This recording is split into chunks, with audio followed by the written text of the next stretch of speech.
quem se adianta governa. Então, se você quer aprender a prática previdenciária, você que está começando do zero, você que é advogado, está iniciando, você que já é advogada, quer ampliar a sua atuação, ter uma área que traz bons resultados e resultados rápidos e sem depender de processo judicial, então você está no lugar certo. Então vamos lá para a primeira pergunta. Boa tarde para você que está chegando, para você que ainda começou agora. A gente está falando aqui sobre prática previdenciária. Eu sempre respondo as perguntas que o pessoal me envia, que a aluna envia, que o pessoal me envia por direct, por WhatsApp. Eu condenso e trago aqui para você, tá? E a pessoa quer saber sobre o BPC Loas, esse benefício assistencial que às vezes desperta tanto interesse e tantas dúvidas, né? Eu já até fiz um workshop sobre isso junto com a doutora Rosana e foi incrível. Então vamos lá. Existe uma alta, a pergunta é essa, tá?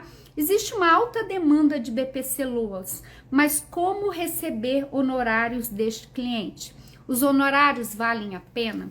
E a precificação sempre é uma grande dúvida para as pessoas. As pessoas sempre ficam com essa dúvida como cobrar um BPC Loas de um benefício que ele já tem um cunho assistencial de uma família que já está numa situação de miserabilidade, porque esse benefício é para essa família que está numa situação de risco social, de miserabilidade. E o que significa essa miserabilidade? Significa que a renda dela tem que estar num limite aí, não pode passar de 1/4 do salário mínimo. Então imagina um grupo familiar, você pega o salário mínimo e divide pelo número de pessoas que residem naquela casa. Tem todo um requisito, determinadas pessoas podem até residir nessa casa, mas não são considerados desse núcleo familiar, mas é dessa forma que vê. E aí como que cobra? Como que a gente vai precificar uma situação dessa se a pessoa já tem um risco social muito grande,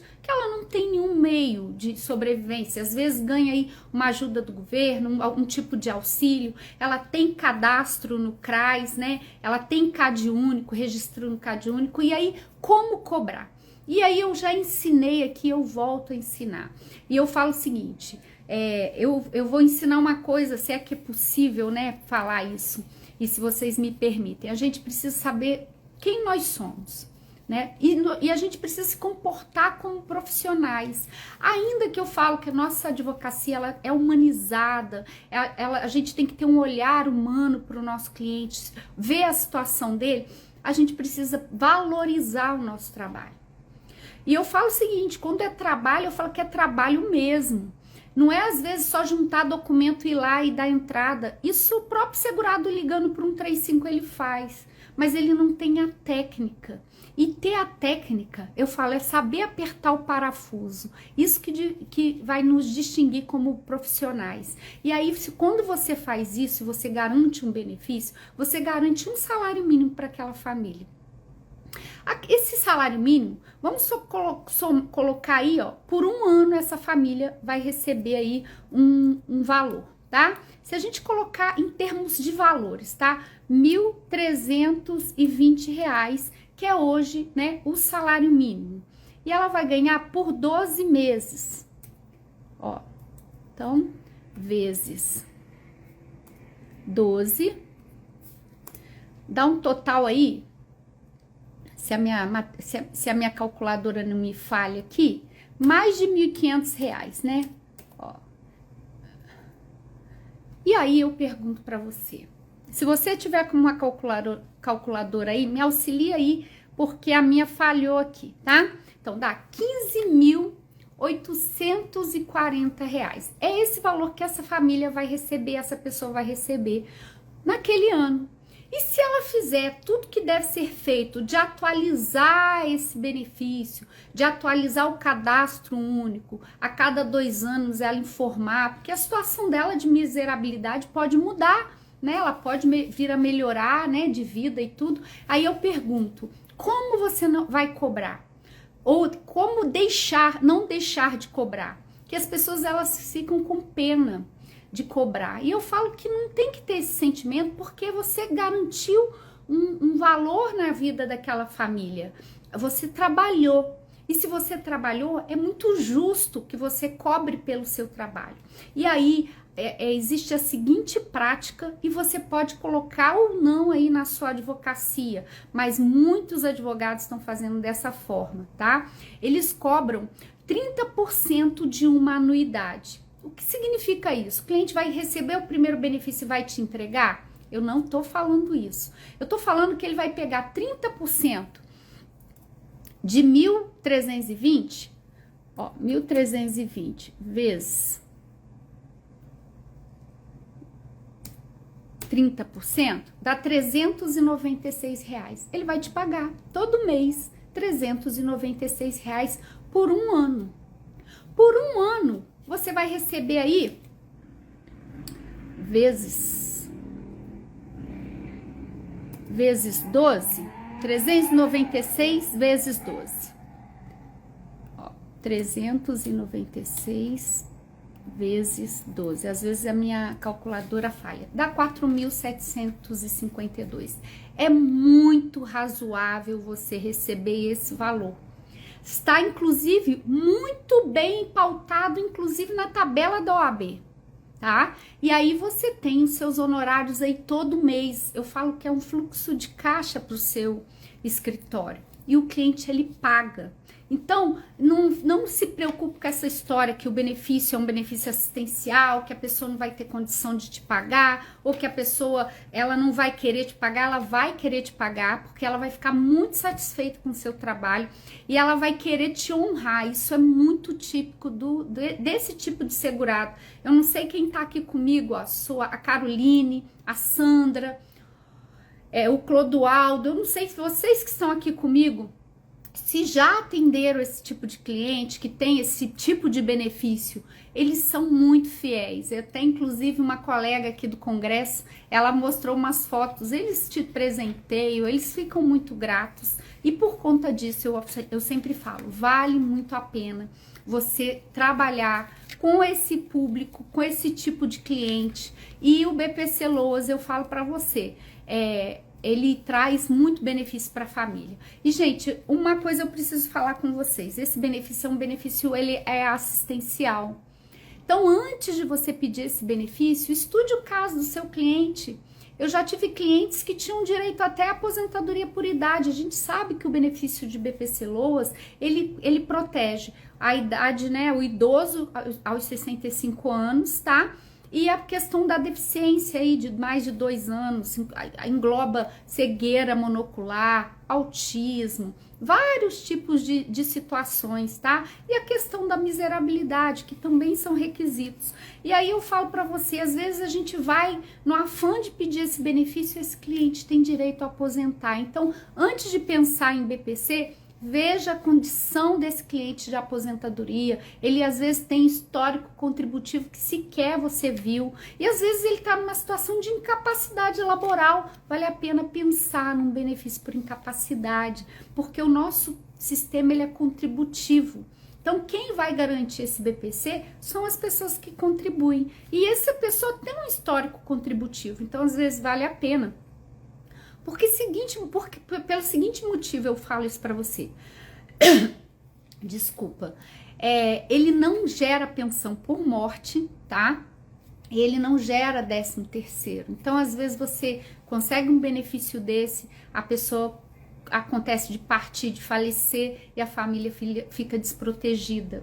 Ou então a pessoa, um 13º é o 13º salário, é mais um valor que entra para essa família. Então se dedica e às vezes faça um planejamento, um estudo do caso da pessoa e recupera esse histórico contributivo dela, que com certeza você vai trazer muito valor para a vida dela. E pode cobrar seus honorários, não tem problema, coloca lá. Eu tenho alunas, não sei se ela tá aqui, ela falava exatamente isso, né? Que ela tinha essa dúvida e às vezes ela não cobrava, deixava para cobrar por atrasado, que também é uma técnica, mas hoje para você receber um valor justo, porque se você fizer um processo administrativo muito bem feito, com toda a documentação, você garante esse benefício já na esfera administrativa e de uma forma muito rápida. E aí, como é que ficam os seus atrasados?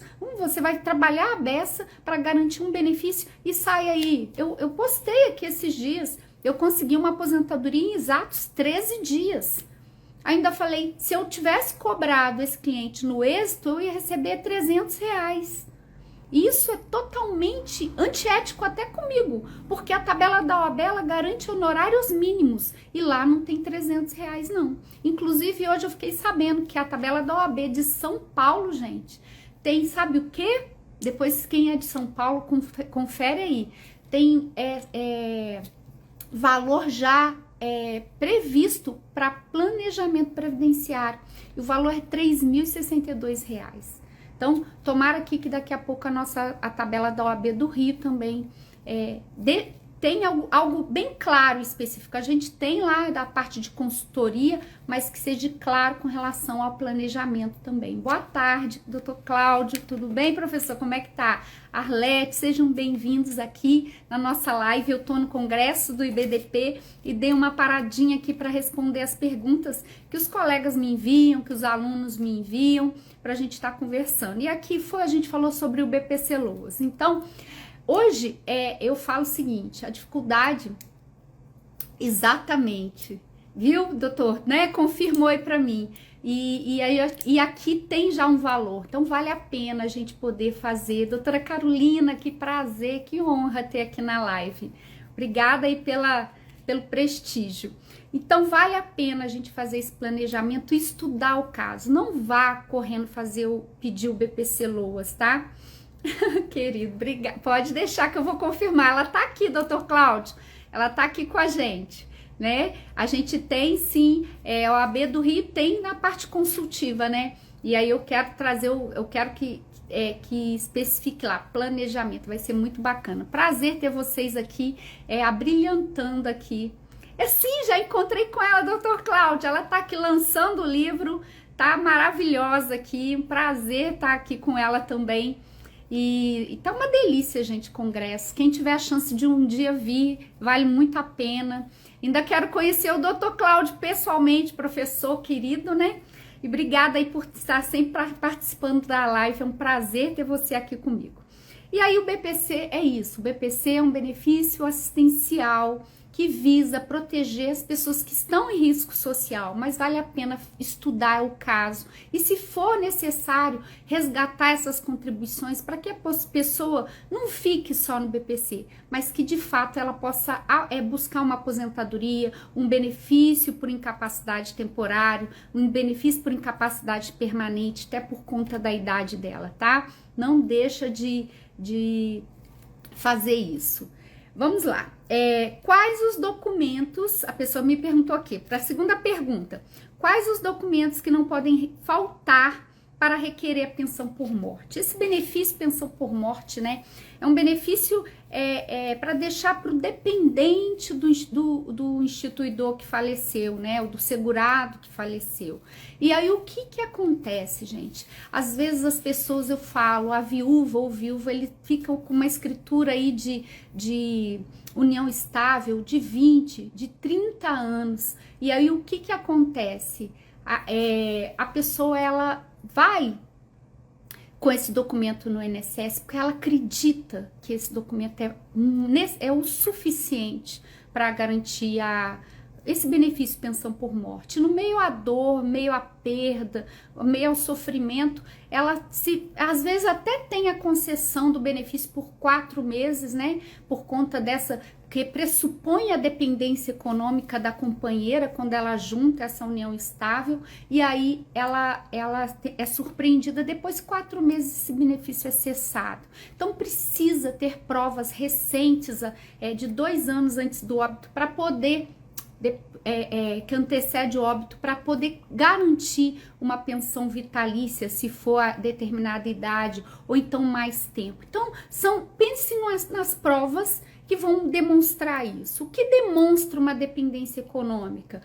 a convivência, mora na mesma residência, um documento de plano de saúde, um documento de imposto de renda, um documento que comprove esse desejo aí de constituir família e dependência econômica. Então, assim, é a hora de ter o cuidado. Existe um prazo para requerer o benefício, mas tem que ter esse zelo na hora de fazer a documentação. Então, são documentos que, certidão de casamento, se tiver muito velhinha, tem que pedir uma atualizada. Documentos de identidade, CPF, do instituidor, do falecido, né, e da pessoa. E a certidão do óbito, bonitinha lá, sem erro na hora da declaração. Até mesmo a pessoa que fez a declaração, conste lá. Eu sei que às vezes é difícil, a pessoa que perdeu o ente querido ter que ir lá fazer a declaração, mas às vezes é necessário, porque isso, no juízo principalmente, entende que a pessoa que tá lá, ela mesma fez a declaração do óbito, ela é dependente, tá? E eu falo até quem é casado com a certidão de casamento tem que ter certos cuidados com relação à documentação, principalmente comprovante de residência, tá? Então, se você tiver esses cuidados, você vai garantir aí a concessão desse benefício para essa família que já tá sofrendo com a perda, ainda vai sofrer com o indeferimento, tá? Eu vi uma pergunta aqui de uma pessoa, eu falo o seguinte, casos concretos, querida, eu não tenho, nem posso responder. Eu sugiro que você busque um advogado, uma advogada, e para poder estudar seu caso e te dar a melhor orientação que você precisa. Doutor Cláudio está falando aqui, ó, tô no Hospital de São Luís, minha esposa está fazendo uma pequena cirurgia, melhoras para ela, tá? Peço a Deus que dê tudo certo, né? E esse ano o senhor não pôde, mas ano que vem vai ter com certeza. Então, eu desejo melhoras para tua esposa, que seja algo aí simples, né? Para que o senhor possa ter tranquilidade de estar fazendo suas coisas, tá, doutor Cláudio?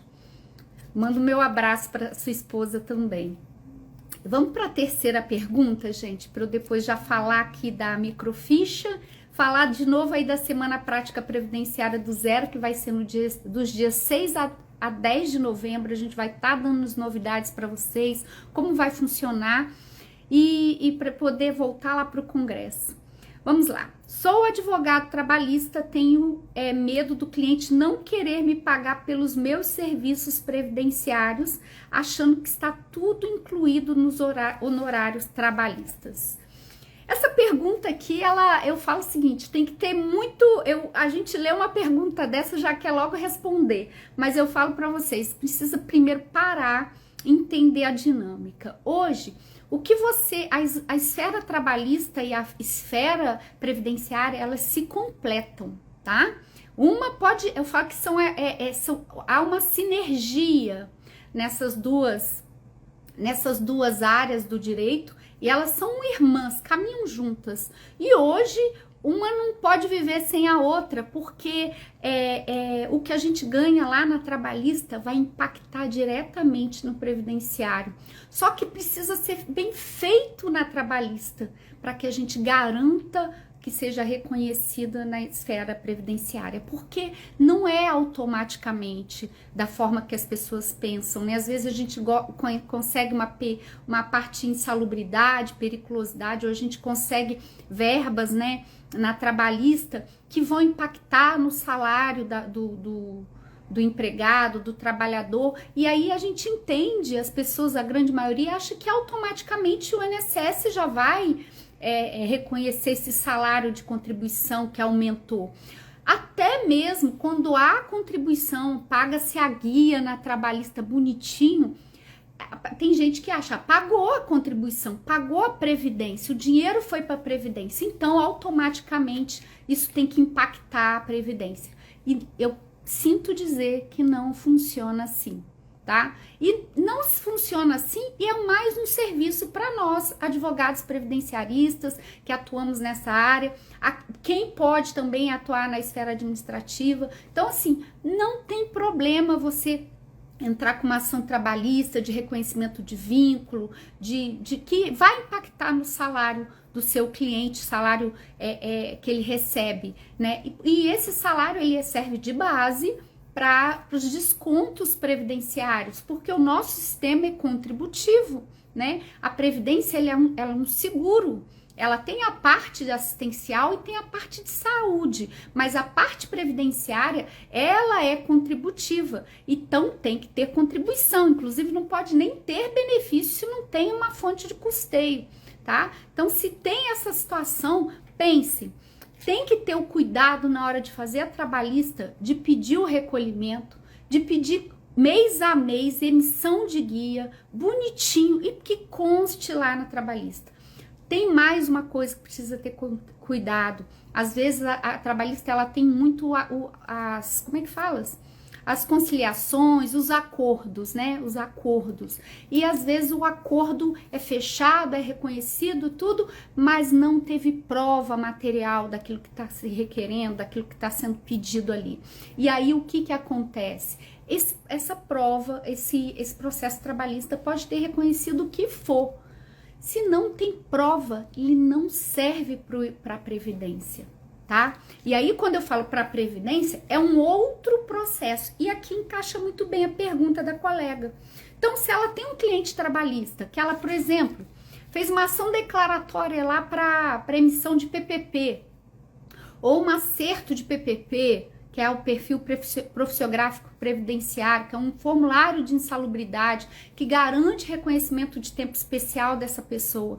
Então, se houve essa questão na trabalhista, impactou no salário de contribuição dessa pessoa de alguma forma, ou no tempo, ou o que for, ou vai impactar futuramente numa aposentadoria, o que aconteceu na trabalhista é um trabalho, é um contrato. É um honorário que foi combinado. Quando for feito, essa situação for levada para o previdenciário, através de um planejamento previdenciário que você vai fazer, através de uma revisão, ou até através mesmo de uma concessão mesmo do benefício, porque às vezes a gente acha que tem que fazer a revisão dos salários de contribuição só pensando na aposentadoria. Mas aqui, e se a pessoa ficar doente e ficar incapaz e precisar de um benefício por incapacidade temporária? Ela não vai ter os salários dela como base de cálculo daquele benefício? Eu faço essa pergunta para vocês, tá? Você ganhou lá no seu... eu não sei se tem algum advogado aqui trabalhista, alguma colega que trabalha aí na seara trabalhista. Você foi lá e conseguiu um reconhecimento de vínculo ou um aumento no salário da pessoa, tá? E houve incidência previdenciária. E aí a pessoa ficou doente, ficou incapacitada, sofreu um acidente, foi alguma coisa. Ela vai requerer um benefício no INSS, ela vai passar por perícia e esse benefício vai ser concedido com base num cálculo. Hoje, com a reforma, a gente sabe que usa o 100%, né, da contribuição dela, né, todo o PBC dela, desde julho de 94 até um mês antes da concessão, e faz uma média. E o auxílio doença, o auxílio incapacidade, o coeficiente é 91%. Ótimo. Eu tenho que parar aqui e agradecer também a Lívia, muito querida. Lívia, eu tenho gratidão por você, muito obrigada por você estar participando também na live. Você não sabe o quanto eu amo a sua vida, e você sabe bem por quê, tá? Um beijo no coração, obrigada aí por participar da live também. Então, vamos lá. E aí, vamos lá. A pessoa, ela tem esse cálculo da renda mensal inicial. E aí, o que acontece, gente? Se esse período que ganhou lá na trabalhista não foi levado lá para a Previdência, a gente vai tá sendo concedido um auxílio incapacidade temporário com cálculo menor, com cálculo de um valor menor. E aí, o que isso é? Um prejuízo para o seu cliente, podendo inclusive ser feita uma revisão. E aí, se eu falo, se você ganhou isso na trabalhista e você também vai precisar arrumar isso aí na federal, na Previdência, no INSS, você tem que fazer outro contrato, são outros honorários, tá? Oi, Gislaine, a gente vai fazer sim, mas a gente vai ter a Semana Prática Previdenciária do Zero, dia 6 a 10 de novembro, Participa. Participa primeiro para você conhecer a dinâmica e se identificar com a forma que eu ensino. Vão ser aulas práticas mesmo, tá? Uma semana intensa de aulas práticas, onde eu vou ensinar um monte de coisa para vocês. E aí depois deve ser lançado o curso e você entra nessa nova turma. E se você tiver interessado também em mais detalhes, tem um link na bio do meu Instagram para você fazer parte do grupo VIP. Lá a gente manda material, manda dicas, manda um monte de coisa. Inclusive, essa informação que você está pedindo aí, você vai receber ela com antecedência. Porque a gente, quem se antecipa aí, participando desse grupo VIP, sempre recebe as informações, a inscrição, uma série de vantagens antes. Então, depois entra lá e nesse grupo aí, que eu tenho certeza que você vai gostar pra caramba, tá? Então, se você é advogada trabalhista e tem medo do cliente não querer pagar pelos serviços previdenciários, basta você fazer o seu contrato de honorários previdenciários, gente. Mesmo que seja para fazer planejamento, eu falo o seguinte, tem que ter contrato de honorários. Obriga você com o cliente com você. Obrigações mútuas de você fazer um bom trabalho, de você ser diligente, de você apresentar da forma correta os cálculos, as planilhas, todo o parecer. Isso tem que estar no contrato, ainda que a sua atuação seja na esfera administrativa para fazer um simples requerimento. Faça o seu contrato. Porque aí você está protegido e o seu cliente também. E aí não tem confusão, porque eu falo o seguinte, combinado não sai caro para ninguém. E aí você coloca lá o serviço que você vai fazer, você tem a procuração própria do INSS, está lá no formulário.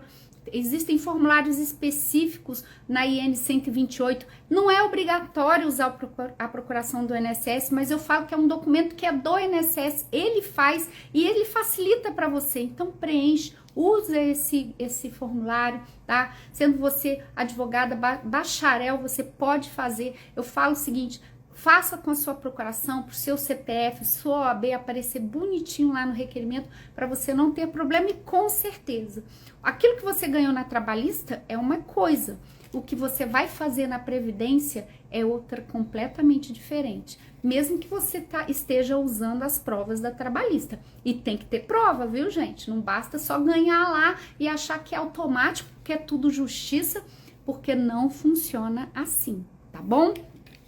Essas foram as 3 perguntas que me enviaram. Eu queria falar um pouquinho da microficha, só para fechar aqui, vai ser pouquinho, rapidinho. Semana passada, terça-feira, me fizeram perguntas sobre microficha. E a aluna, né, que queria saber sobre as microfichas, eu até falei que ia voltar aqui para poder conversar. Microfichas, gente, são microfilmagens, são coisas muito antigas, tá? E inclusive no meu curso tem uma parte no CNI só de microfichas. E o que significa essas microfichas? Ali tem a informação previdenciária daquela pessoa. Só que nessa microfilmagem, que eram microfilmagens, eram fotos mesmo, vinha o nome de várias pessoas ali, junto com as contribuições dela, tá? E eram para que tipo de segurado? Aí tá lá assim, ó, artigo 119 da IN 128. A IN é uma instrução normativa, para quem tá começando como a Gislaine aqui, é uma instrução normativa que é a Bíblia do INSS. Imagina você invertendo aí a pirâmide de Kelsen e coloca, ao invés da Constituição, você coloca a IN 128.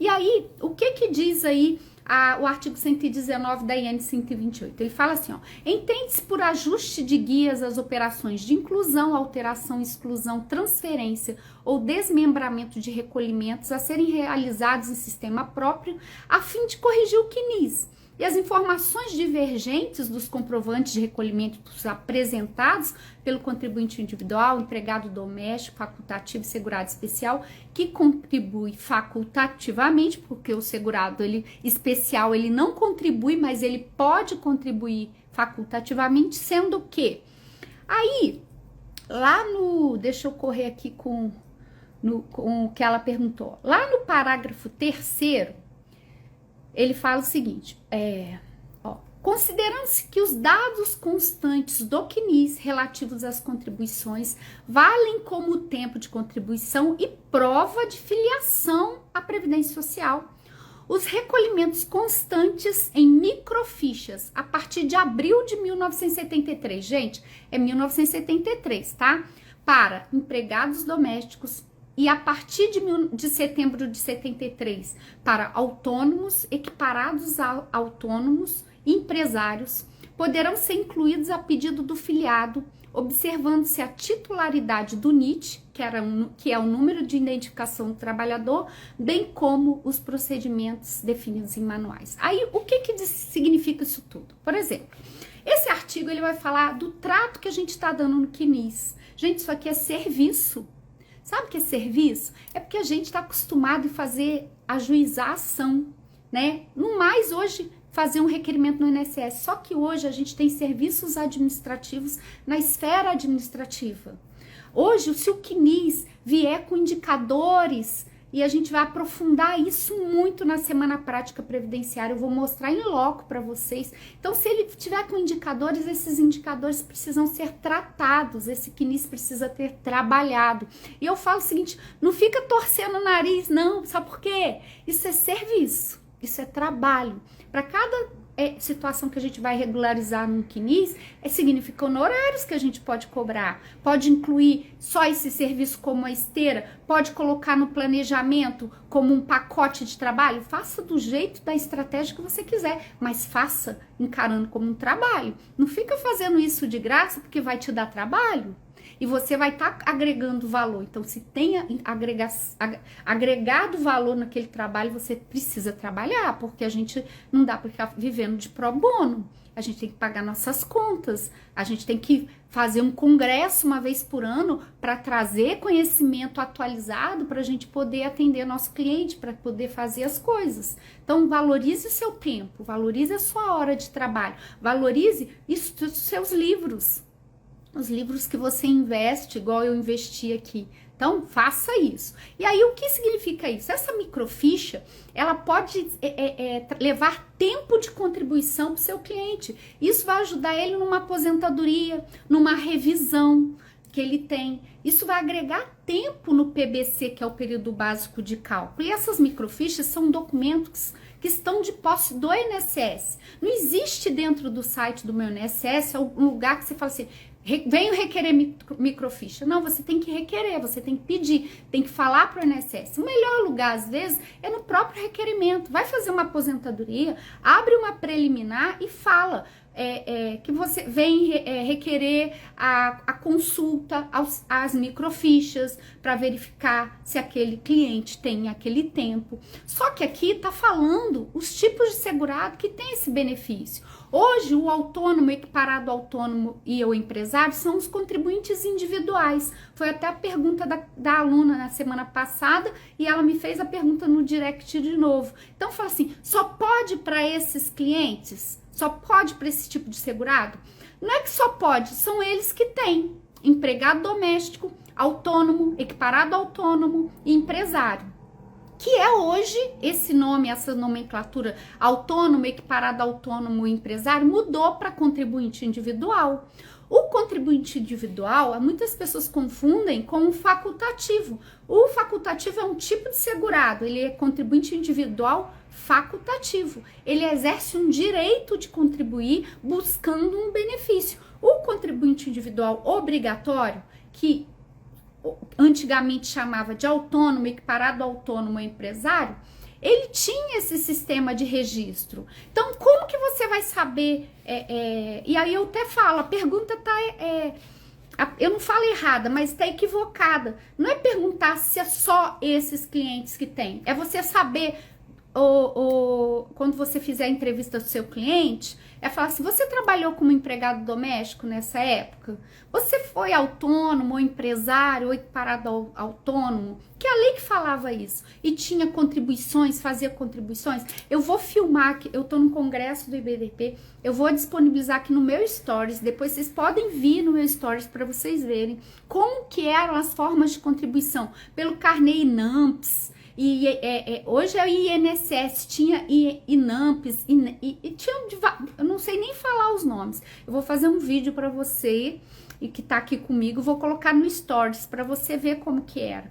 E as microfichas também eram uma forma de contribuição, então, registrada do INSS. E ele, assim, em tese, no meu entendimento, deveria entrar para o sistema automaticamente da pessoa, mas não entra, tá? Eu já recuperei 8 anos de uma empregada doméstica. Como que eu descobri que ela tinha isso aí? Eu perguntei para ela, você já trabalhou antes? Aí ela falou, eu era empregada doméstica. Qual ano? Muito tempo, lá em 1900 e qualquer coisa, antes de 1980. Aí eu falei assim, ok, fui pedir microficha. E ela tinha 8 anos. E eu consegui aposentar ela. Então, assim, numa entrevista investigativa que você vai saber se a pessoa tem. Não se preocupe, aqui o artigo, o parágrafo 3º do artigo 119 da IN 128, só fala empregado doméstico, autônomo e equiparado ao autônomo e empresários. Esses eram contribuintes, chama hoje contribuinte individual. Então, você não vai falar que era contribuinte individual lá em 1973, porque nem existia essa nomenclatura para esse tipo de segurado, entendeu? Então, descubra numa entrevista que ele tem aquele tempo. E é descobrir mesmo, que às vezes a pessoa não lembra, ela fala, eu acho que eu trabalhei, eu acho que eu tinha uma empresa, eu acho alguma coisa. E aí você consegue pedir a microficha para esse período aí até 1984, consegue achar. Precisa pedir por quê? Porque essas microfilmagens têm o nome de outros segurados. Então, quando a gente pede, o INSS tem que tirar o nome dessas pessoas que estão junto com o do nosso cliente para nos entregar. Então, a melhor coisa que você faz é colocar isso no seu pedido para poder identificar esse período. Se tiver, ótimo. Se não tiver, você não perdeu nada, você só pediu, requereu para ver se tem esse período. Vale muito a pena, tá? Vale muito a pena e você pode salvar o benefício do seu cliente.